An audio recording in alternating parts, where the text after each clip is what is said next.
In this third video on dynamic memory, I'm going to talk briefly about how it works, or at least how it might work. As I hope you've realized by now, it's important when you're programming in C that you have some reasonably reliable model of what happens when you write a piece of code. That is, you have something on which to base your understanding and predictions of what will happen.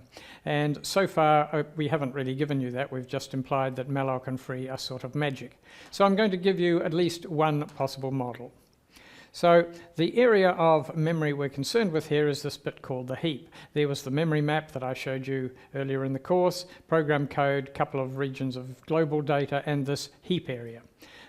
When you write a line like student is malloc size of student, your student variable is in the stack frame for the new student function, so it's up here.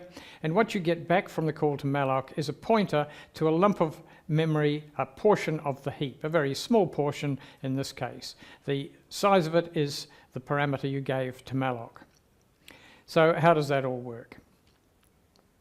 Notice that I have said here there's a complexity. The heap can actually be grown and shrunk by the memory allocator itself. This is hidden from you and doesn't need to concern us. You can regard the heap as just a very large lump of memory that's available to you. So in order to help you visualize this, I would like to imagine that you were given the job of managing allocation of 1 kilometre of roadside during a festival of some sort. So people are going to phone you up and ask for 3 metres for their boot sale, car boot sale, or they might want 5 metres for a caravan, or 20 metres for a large cafe they're going to set up, and so on. They're going to book in, and then some people are going to ring up and cancel their bookings, freeing up the space that you had reserved for them. You've got to manage that reserved area. That's malloc's job. That's what it's doing here in these pictures. So initially we have 100 megabytes, think of 100 meters if you like, of free roadside. There it is. In order to manage it, we're going to carve off a couple of 8-byte lumps at the start of every block of memory. We're going to record the size of the block and where the next block in the linked list is. So initially we just have one large free area. We haven't allocated any of our roadside space. Somebody comes along, like this person here, and asks for a chunk of it. We'll assume that they ask for 1 megabyte. So you look at your free list and you say, well, I've got one large lump here. I'll carve off 1 megabyte at the start.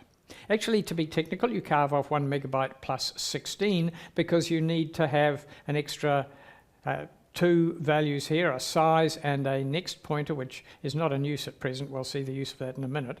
So they have the full 1 megabyte there. You give them the pointer to that location, which is 16 bytes, a size type and a pointer, into the block. I'm assuming a 64-bit architecture here. And your free list is here. Then they ring you back and say, I don't need it after all. So what you do now is you point your free list at the block they just gave you back. You subtract 16 off the pointer they gave you, and you point at that. And 8 bytes into that, you set the pointer to be the value that was in your free list. So this is the structure you now have, a 1 megabyte block and a 99 megabyte block. This process continues. Somebody now books 50 megabytes. So you look there, you can't get it out of that block, it's not big enough, so you go to that block. This would be a simple first fit algorithm. There's a lot of interesting algorithms for allocating memory dynamically, and if you want to see a more sophisticated version than this one, then you could read the link I've given you at the top, which explains the malloc implementation. I think it's the one that's used in GNU, which has 3 free lists, one for small blocks, one for medium, and one for large. This gives you a trade-off between memory loss through fragmentation and time efficiency in allocating and freeing blocks.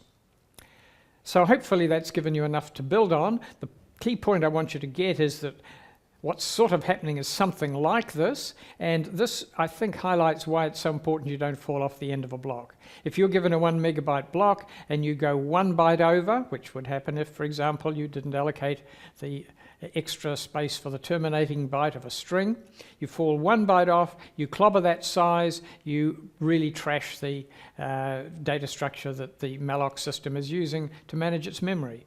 Similarly, if you underflow and you go and clobber that one, you get, again, disaster. It's deferred disaster. Nothing happens at the time you free it, but it can get very ugly later on.